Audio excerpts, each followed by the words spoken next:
A los 14 años quedé embarazada de mi hermano y mi padre. En lugar de protegerme, me llamó mentirosa.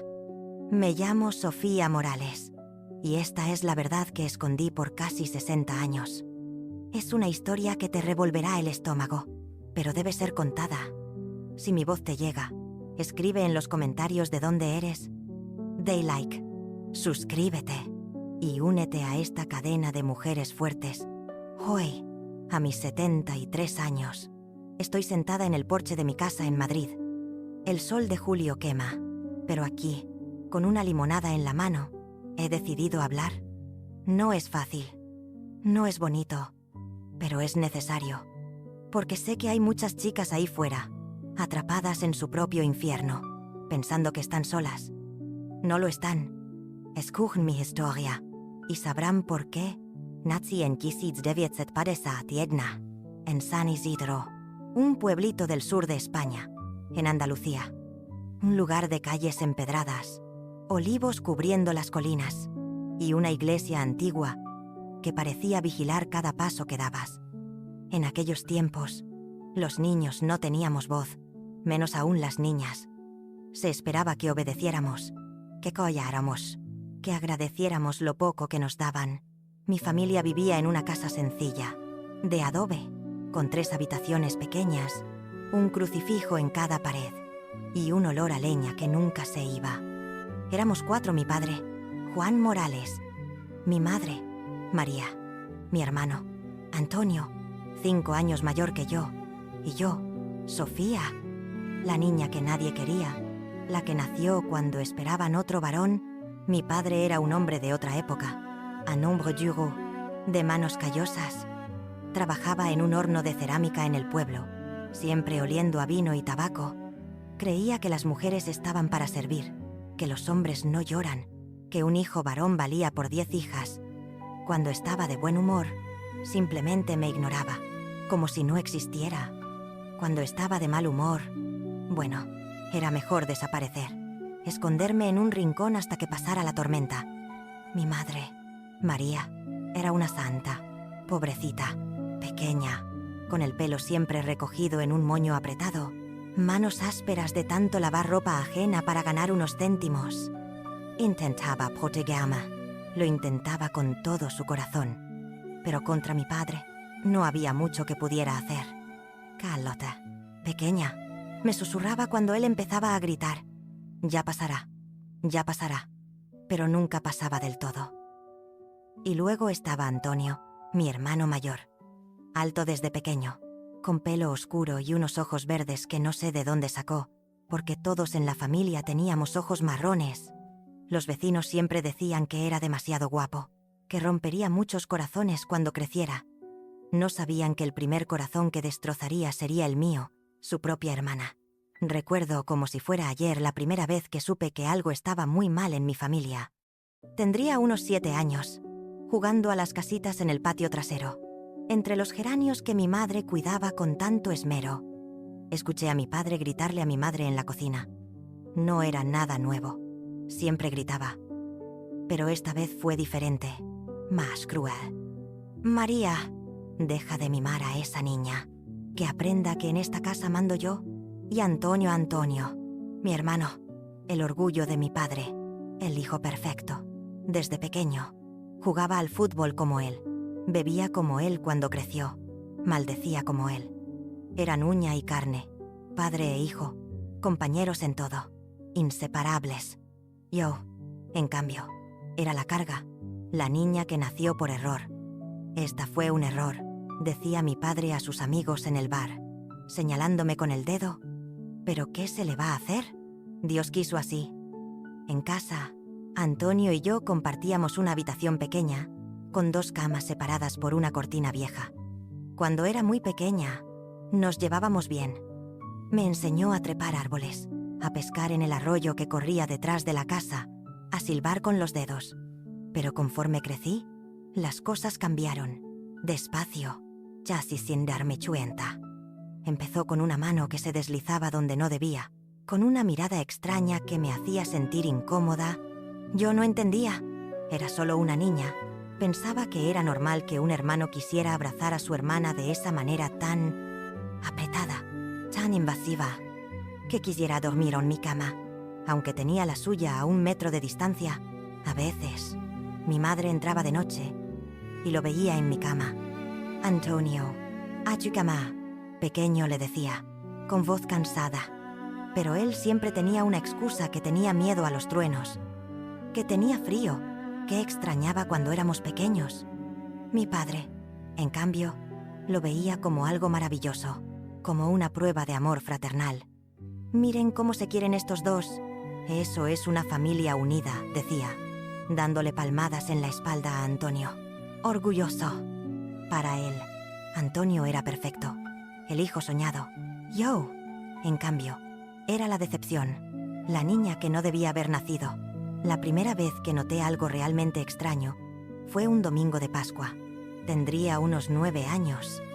Estaba vestida con un vestido amarillo que mi madre había cosido a mano, con tanto cariño. La familia estaba reunida, tíos, primos, la casa llena de risas y comida. Todos me decían lo bonita que estaba, que ya parecía una señorita. Cosas normales, ¿verdad?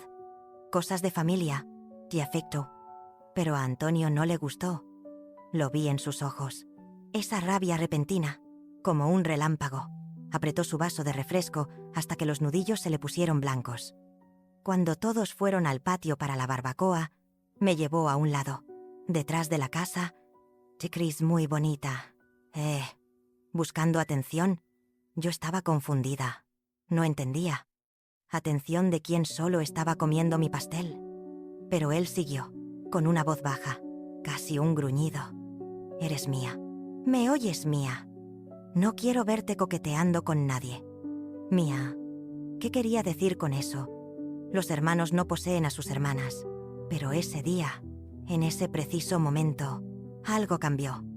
La forma en que me miraba se volvió diferente, posesiva, peligrosa.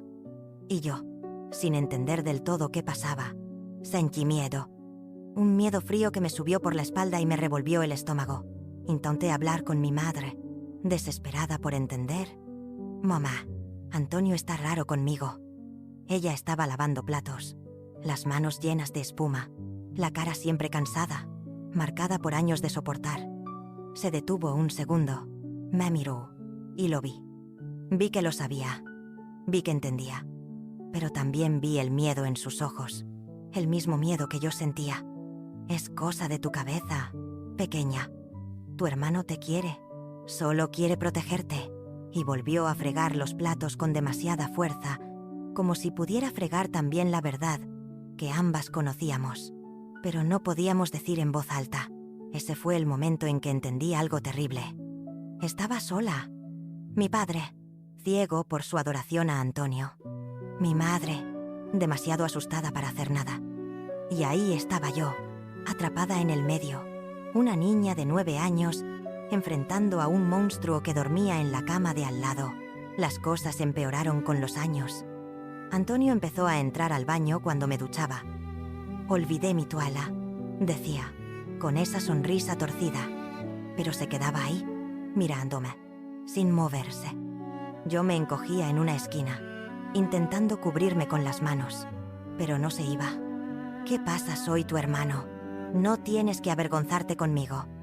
Empecé a bañarme con ropa puesta. De verdad. Entraba al baño vestida, cerraba con llave, y solo me quitaba la ropa dentro de la ducha. Aún así, él encontraba la manera. Forzaba la puerta. Decía que necesitaba usar el baño con urgencia. Mi madre se quejaba del pestillo roto. Mi padre decía que era mi descuido, que yo era torpe.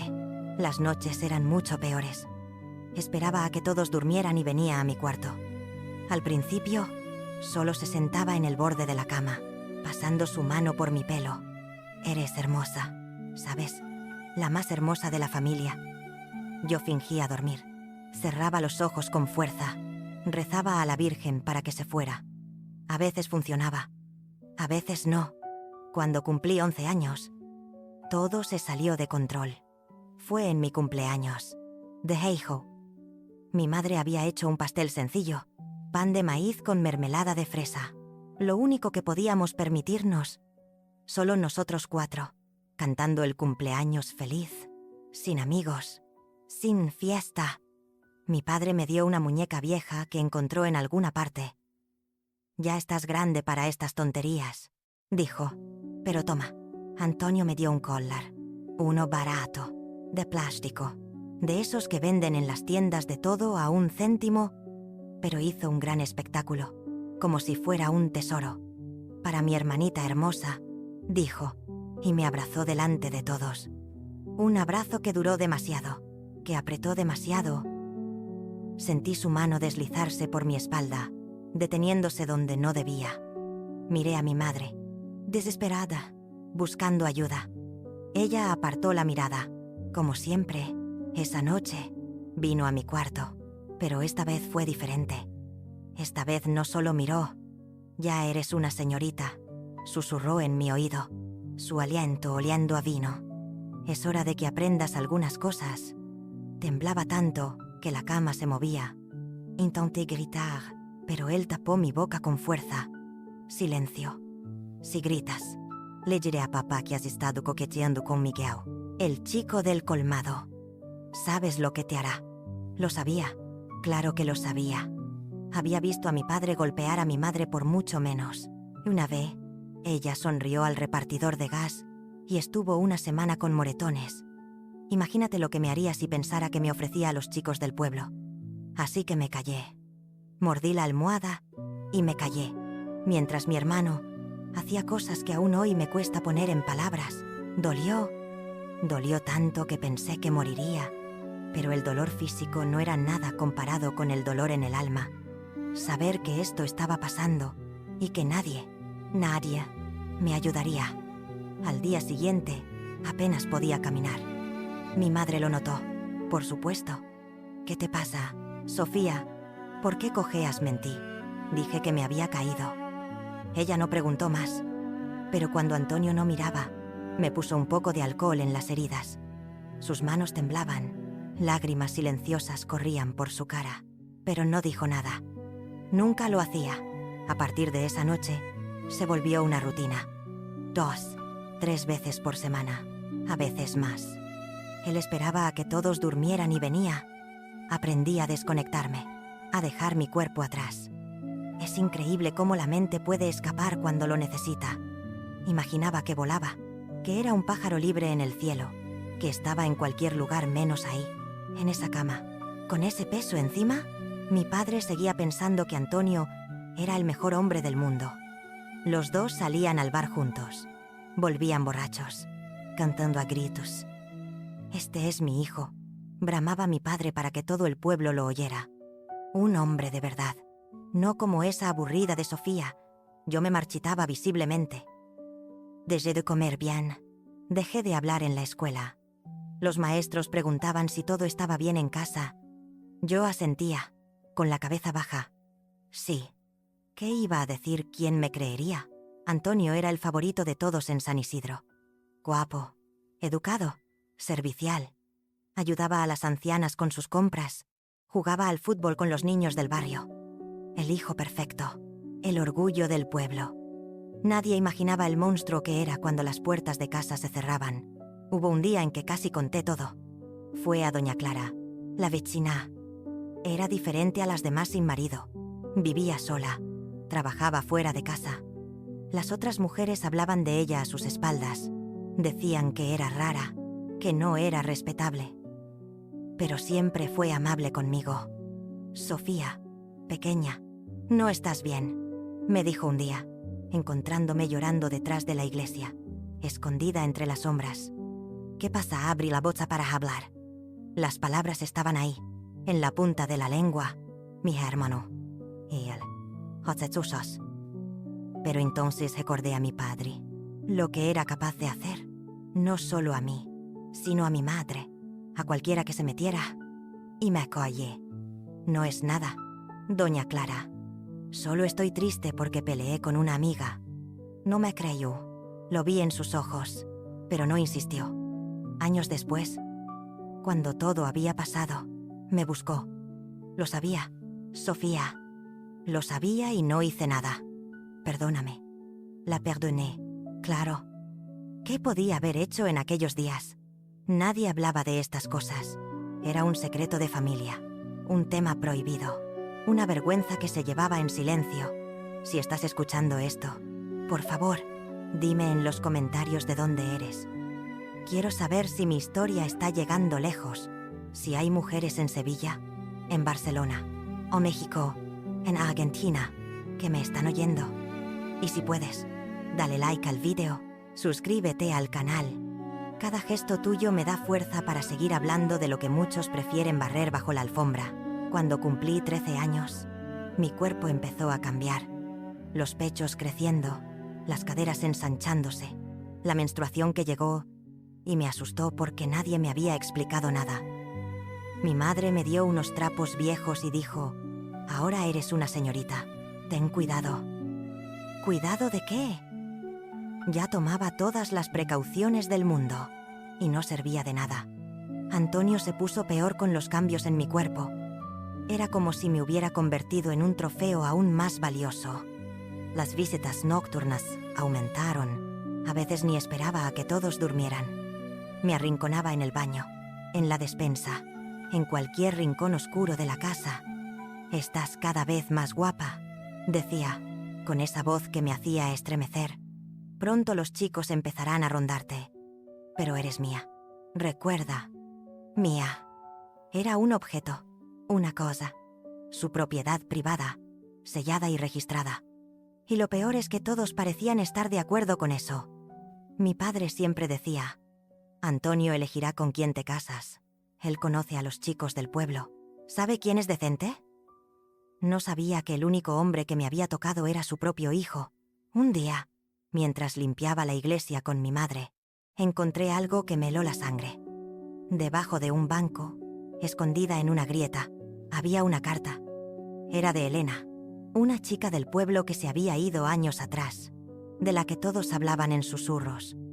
La carta era corta, escrita con mano temblorosa. «Antonio no es lo que parece. Me hizo cosas. Nadie me creyó. Si lees esto, huye». Mi corazón se detuvo. No estaba sola. Había otras. Pero también entendí que, si no escapaba, mi destino sería el mismo que el de Elena Silencio. Vergüenza. Olvido. Guardé la carta en mi bolsillo. Y desde ese día, supe que tenía que salir de ahí. No solo por mí, sino para romper ese ciclo de dolor que Antonio dejaba a su paso. El punto de quiebre llegó una tarde de diciembre. Hacía un calor infernal, de esos que pone a todos de mal humor. Mi padre se había ido a trabajar. Mi madre estaba lavando ropa en el río. Estaba sola en casa, sola con él. «Ven aquí, Sofía», dijo Antonio, con esa sonrisa que me hacía temblar. «Aprovechemos que estamos solos». Intenté correr, pero él fue más rápido. Me agarró del pelo, me arrastró al cuarto. Esta vez, luché. Por primera vez en todos esos años, luché. Arañé, mordí, pateé, pero él era más fuerte. Siempre lo fue. ¿Te crees valiente ahora? Tendré que darte una lección. La lección dolió más que todas las veces anteriores juntas. Cuando terminó, estaba sangrando mucho. Él miró la sábana manchada y se encogió de hombros. «Limpia eso antes de que llegue mamá». Pero no lo limpié. No podía ni levantarme. Me quedé ahí, en ese charco rojo, deseando morir, queriendo desaparecer, evaporarme, dejar de existir. Así me encontró mi madre. Su grito aún resuena en mis oídos. Un grito de horror, de dolor, de culpa. Ella sabía, claro que sabía. Siempre lo supo. Dios mío, mi niña, Dios mío. Me abrazó, me meció como cuando era bebé. «Perdona a tu madre, perdóname». Ese día, algo en ella se rompió. O tal vez se reparó. No lo sé. Solo sé que me levantó, me llevó al baño, me lavó con cuidado, como si fuera una muñeca frágil. Luego hizo un bulto con nuestra ropa. «Nos vamos», dijo, con una firmeza que nunca le había oído. «¿A dónde?» «Mamá, no lo sé». Pero tenemos que salir de aquí. Pero no nos fuimos. Cuando estábamos en la puerta, con las bolsas en la mano, llegó mi padre. Borracho, como siempre. Vio la escena. Entendió de inmediato. ¿Qué tonterías son estas? Tartamudeó. Loru, suplicó. Mostró la sangre. Los moretones. Mi padre escuchó todo en silencio, con esa calma que era más aterradora que sus gritos. Luego miró a Antonio, que había aparecido detrás de él. Es cierto. Hijo Antonio se encogió de hombros, con esa calma suya que me ponía la piel de gallina. Sofía está inventando cosas.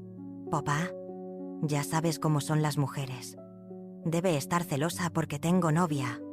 Y mi padre le creyó. O fingió creerlo. O simplemente no le importó.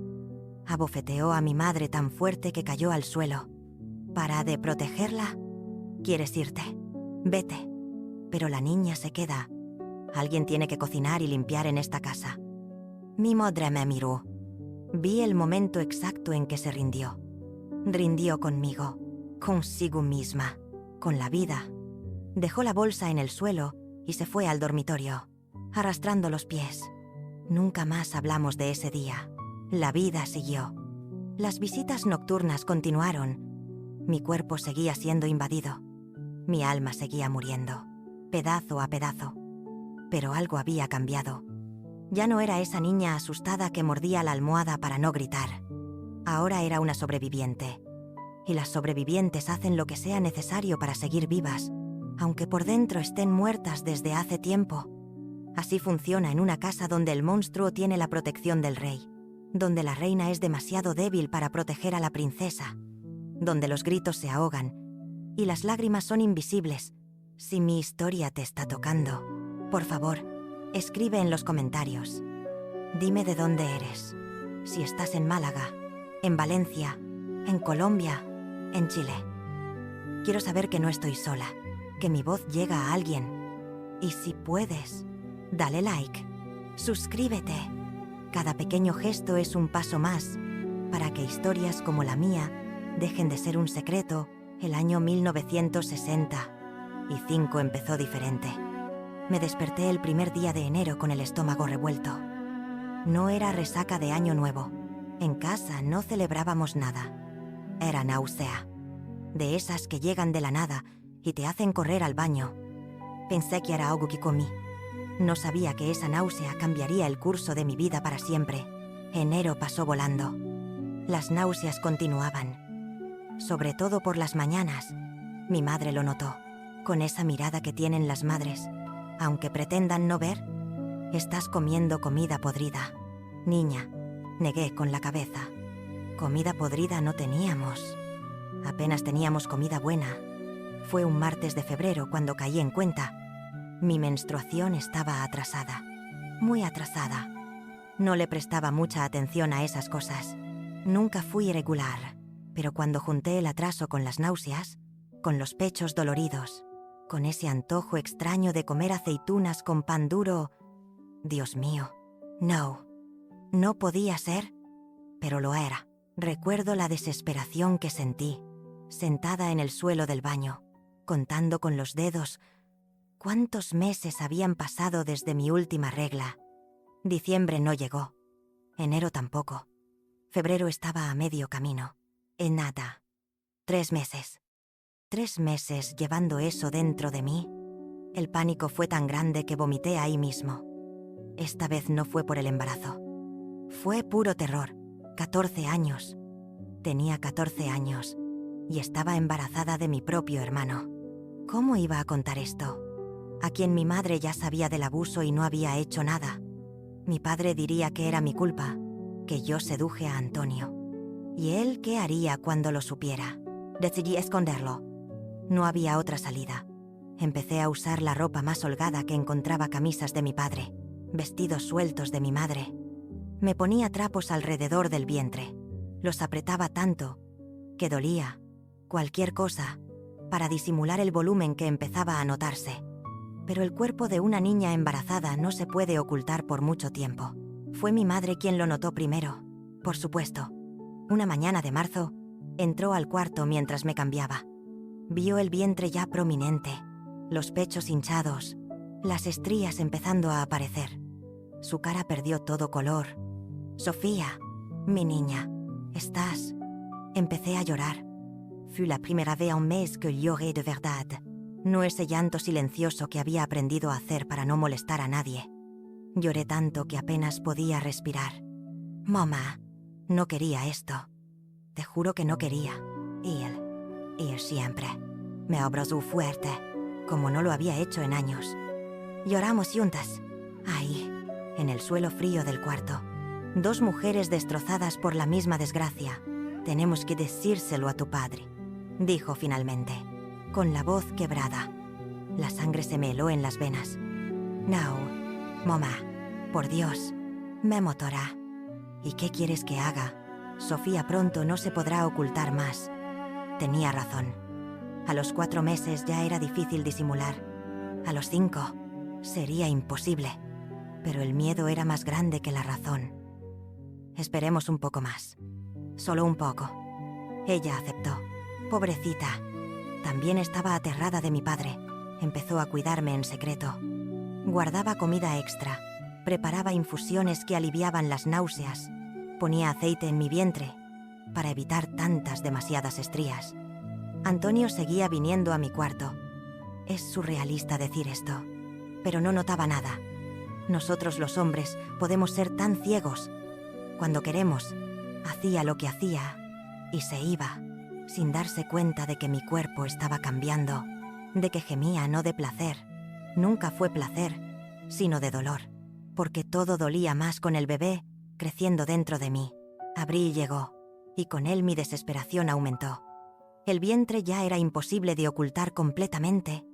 Empecé a usar un chal todo el tiempo, incluso en el calor abrasador de Andalucía. En la escuela, inventé que tenía un problema de espalda, por eso caminaba encorvada. Los maestros lo creyeron. Fingieron creerlo. Pero en casa, se volvía cada vez más difícil. Fue una noche de mayo cuando todo se derrumbó. Mi padre llegó más borracho que de costumbre. Discutió con mi madre por la cena fría. Rompió 2 platos. Pateó al perro. Antonio intentó calmarlo, pero ni siquiera el hijo favorito lo logró esta vez. ¿Dónde está esa? Sofía bramó. Yo estaba escondida en el cuarto, rezando para que se olvidara de mí. Pero ese día no tuve suerte. Pateó la puerta. Me vio acurrucada en una esquina, intentando cubrir mi vientre con el chal. Dio 2 pasos hacia mí y se detuvo. Sus ojos fueron de mi cara a mi estómago, de vuelta a mi cara, abajo otra vez. Quítate ese trapo. Papá. Quítate ese trapo. Con manos temblorosas. Me quité el chal.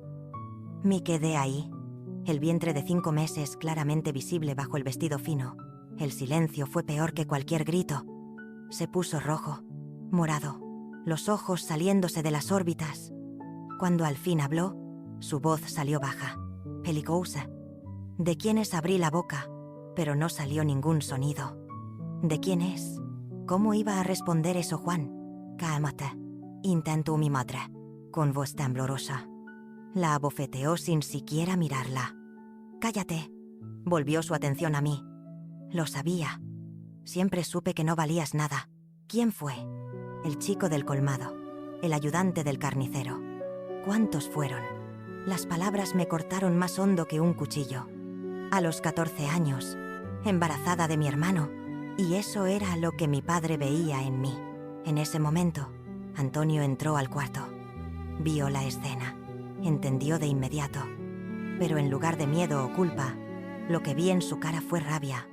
¿Qué pasa aquí? Tu hermana. Mi padre me señaló como si fuera un animal asqueroso. La Muy. Está embarazada. Antonio me miró. Nuestros ojos se encontraron por un segundo. En ese segundo, supo que yo iba a hablar. Lo vio en mi cara y decidió actuar primero. Lo sabía, dijo, tranquilo, con esa frialdad que me helaba la sangre. La vi con Miguel, el de la gasolinera, varias veces. Intenté decírtelo, pero no me creíste. Miguel, el chico de la gasolinera, un muchacho de 16 años que apenas me miraba, pero solo mencionar su nombre fue suficiente para que mi padre explotara por completo. «Ese hijo de...». Lo mato. Y salió por la puerta, tambaleándose, pogacho, pero determinado. Antonio fue tras él, no para detenerlo, sino para asegurarse de que la historia se mantuviera. Me quedé sola con mi madre. Me miró con una mezcla de lástima y desesperación. «¿Por qué no dijiste la verdad? Habría servido». Respondí, demasiado cansada para llorar. «¿Crees que lo habría creído?». No respondió. Ambas sabíamos la respuesta. Lo que pasó después fue un infierno aún peor. Mi padre fue tras Miguel. Armó un escándalo enorme en el pueblo. La familia de Miguel estaba aterrada. Juró que él nunca me había tocado. Y era cierto. Pero mi padre ya había esparcido por todo San Isidro que el chico de la gasolinera había abusado de la inocencia de su hija. En 2 semanas, la familia de Miguel se mudó del pueblo. Huyeron de la vergüenza, de las amenazas, de los chismes. Un chico inocente pagó por el crimen de mi hermano. Y yo, oficialmente, me convertí en la vergüenza de la familia. La perdida. La que había deshonrado el nombre Morales. Mi padre ánimo miraba. Mi madre me cuidaba en secreto, pero siempre con esa mirada de quien lleva una carga demasiado pesada. Antonio, él se convirtió en el héroe. El hermano que intentó proteger el honor de la familia. El que intentó advertir al padre sobre el comportamiento indebido de la hermana. Asqueroso. Por las noches, aún venía a mi cuarto, aunque menos que antes. Ahora yo era mercancía dañada, como él decía. Pero cuando venía, susurraba en mi oído: «Este niño es mío, nunca lo olvides». Junio pasó lento, como si el tiempo se burlara de mí. Julio fue aún peor. Mi vientre crecía, el bebé se movía, y yo me marchitaba por dentro. Dejé de ir a la escuela. Mi padre lo prohibió. «No voy a pasar vergüenza por ti». Estaba encerrada en casa, una prisionera que llevaba a otra prisión en su vientre. Las únicas salidas eran a la iglesia. ¿Los domingos? Mi padre insistía en que fuera, que todos vieran mi pecado, mi vergüenza. Las señoras de la iglesia susurraban, apuntaban con el dedo, negaban con la cabeza. Yo me sentaba en el último banco, el chal cubriendo mi ahora enorme vientre, y rezaba. No por perdón. ¿Qué perdón necesitaba yo sino por fuerza? Por una salida, por un milagro que me sacara de ese infierno. En agosto, con 8 meses de embarazo, apenas podía caminar. Pies hinchados, espalda adolorida. El bebé pesando como plomo. Mi madre ayudaba a parir en casas del pueblo. Era partera en sus ratos libres. Cuando no estaba lavando ropa o soportando los golpes de mi padre, me preparó para las señales. Me enseñó cómo respirar, cómo soportar el dolor. «Va a ser duro», dijo, «con voz grave. Eres muy joven, muy pequeña, pero lo lograremos». Nosotras, como si pudiera compartir el dolor del parto conmigo, como si pudiera cargar conmigo el peso de dar a luz a un niño que era también mi sobrino. Fue en un amanecer de septiembre cuando los dolores comenzaron. Me desperté con un pinchazo en la espalda, luego otro en el vientre, líquido corriendo por mis piernas. Mi agua había roto. Llamé a mi madre, bajito, para no despertar a los hombres. Él la vino corriendo. Evaluó la situación. ¿Es hoy? Las siguientes horas fueron una niebla de dolor, un tormento que parecía no tener fin. Mordí un trapo para no gritar, para no despertar a mi padre o a Antonio. Mi madre hervía agua, preparaba trapos limpios, susurraba palabras de aliento. «Fuera, pequeña, respira. Así, así». Ya casi termina. Pero no terminaba. El bebé estaba de nalgas, no se giraba. Mi madre sudaba tanto como yo, sus manos expertas intentando maniobrar.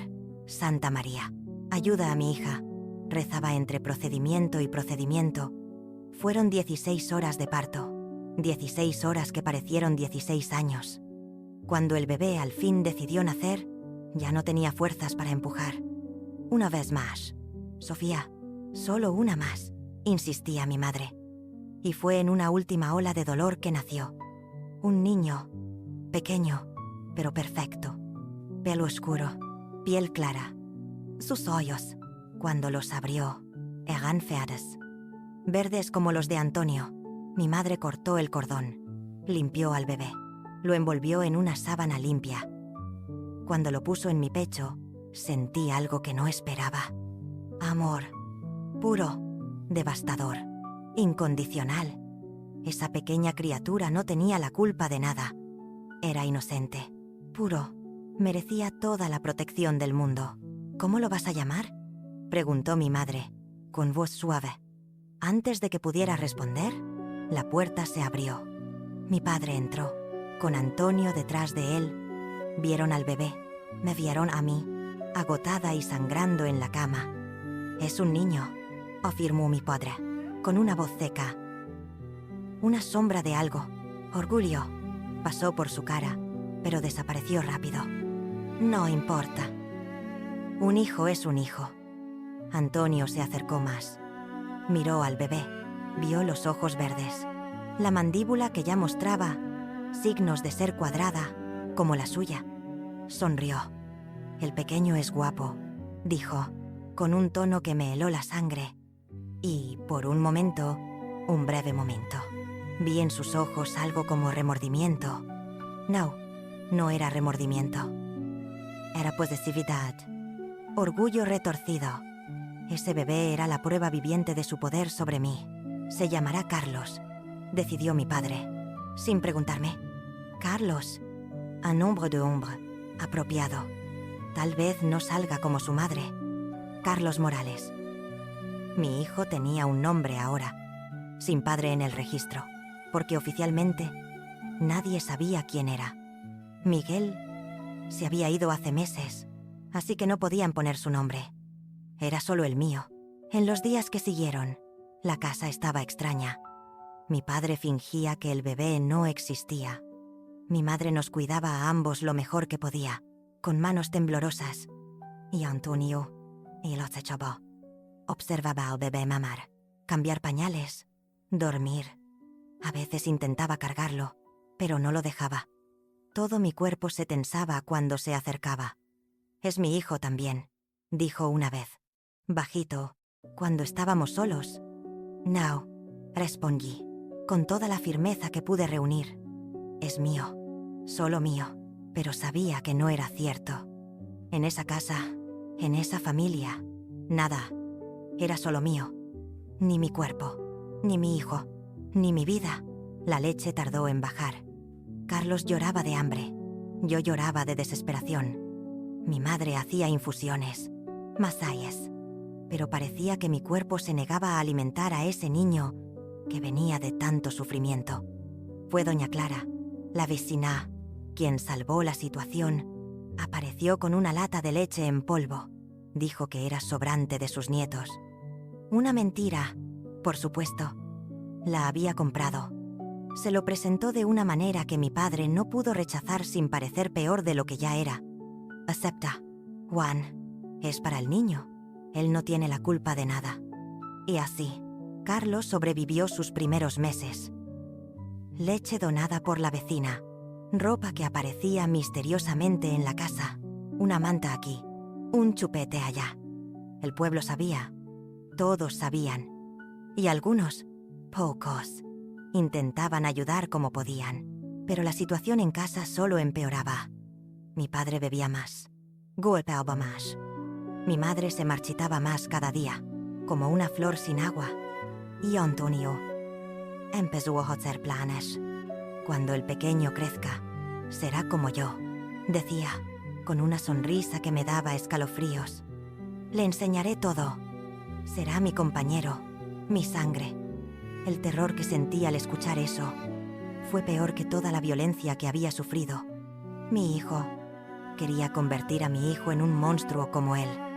No, de ninguna manera. Moriría antes de permitirlo. Y fue entonces cuando empecé a planear nuestra huida. Sola, a los 15 años, con un bebé de pocos meses, sin dinero, sin a dónde ir. Pero tenía que intentar. Por Carlos. Por ese niño inocente que merecía una oportunidad de ser diferente, de ser mejor. de ser libre. El problema era cómo escapar de una prisión donde tus carceleros duermen en la habitación de al lado. Cómo proteger a un niño cuando tú misma sigues siendo una niña. Cómo encontrar la salvación cuando el mundo parece haberte dado la espalda. La respuesta llegaría de la manera más inesperada posible, en diciembre. Entonces huir por primera vez. Tomé a Carlos. Lo envolví en una manta. Metí su ropa y una lata de leche en una bolsa de la compra. Llegué al portón, pero mi padre estaba esperando. ¿A dónde vas con el bastardo? Me arrastró de vuelta. Me encerró. En febrero. Lo intenté otra vez. Forcé una ventana, pero el perro del vecino ladró. Mi padre y Antonio me encontraron tras la iglesia. La paliza casi me mata. La próxima vez te mato, dijo mi padre. Viví como un fantasma. Antonio seguía viniendo. Aún eres mía, decía. En mayo, conocí a Carmen, una chica nueva en la iglesia. Valiente, diferente. Hablamos tras misa. ¿Y el padre? No hay padre. Entendió sin preguntar. Vino a casa. Ayudó a planear. Tenía contactos en Madrid. Casas seguras. Necesitas dinero. En la feria de San Isidro, doña Isabel, esposa del alcalde, se acercó. Sin hillos. Sufría. ¿Puedo cargarlo? Carlos sonrió en sus brazos. Debes de duro. ¿Lo es? Si necesitas ayuda. Empezó a enviar ropa, dinero, en secreto. Ahogué, escondiendo billetes. En agosto, Antonio me atrapó empacando. De viaje. Me arrinconó, mano en mi cuello. Si escapas, te mato. Y al bastardo. Desarmé el plan, pero no la esperanza. En octubre, mi padre murió de un infarto. Lo encontré convulsionando. Murió antes de que llegara ayuda. Sentí vacío. Antonio asumió el mando. En el cementerio, supe que era mi oportunidad. Carmen vino. Aprovechará, sí. El testamento dio todo a Antonio. Recordé a doña Isabel. Fui a su mansión. Necesito salir. Tengo una amiga en Madrid, con una pensión, trabajo, comida, cuarto. Acepto. No regreses. No contactes. Lo prometo. 3 de noviembre de 1966. Autobús a las 4 de la mañana. A las 3, vestí a Carlos. Mi madre apareció. Lo sabía todo. No tuve valor. ¿Por qué no me protegiste? Soy débil. Tú eres fuerte. Vete. Adiós, mamá. En la estación, Carmen esperaba. Olvida este lugar. El autobús dejó San Isidro atrás. Carlos señaló. Mira, mamá. Nos vamos lejos. En Madrid, nadie me conocía. Podía ser Sofía Gómez, madre soltera. La verdad quedó en San Isidro. Llegamos a medianoche. La estación era enorme. Llamé a la señora Marta. La pensión, limpia. Empiezas mañana. Esa noche, lloré de alivio. Madrid, llena de promesas. Trabajé duro, desayuno, comida, cena, limpieza. Agroso, pero libre. Carlos correteaba. La alegría de la pensión. Un hombre me engañó. Perdí ahorros. Trabajé en una taberna sucia, pero no me rendí. En 1968, conocí al señor Diego, profesor jubilado.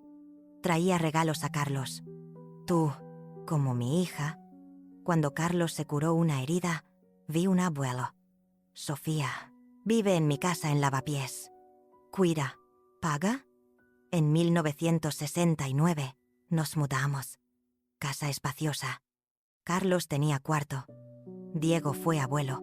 Le enseñó a montar bicicleta. Lo llevó al parque. Le di a Carlos flamenco. Verbenas. En 1970, Diego enfermó. Lo cuidé. La casa es tuya si muero. Murió en 1973. Sus hijos cuestionaron, pero la casa era nuestra. Carlos entró al colegio. ¿Por qué no tengo papá? Murió trabajando. En 1978, quiso ser ingeniero. Fue aceptado en la Politécnica. Treballé doble. Se graduó en 1982. Casó con Elena en 1983. Marina nació en 1985. Diego en 1988. Abuela joven. Carlos abrió su empresa en 1990. Mami, descansa. Me retiré. Abuela de bizcochos y cuentos.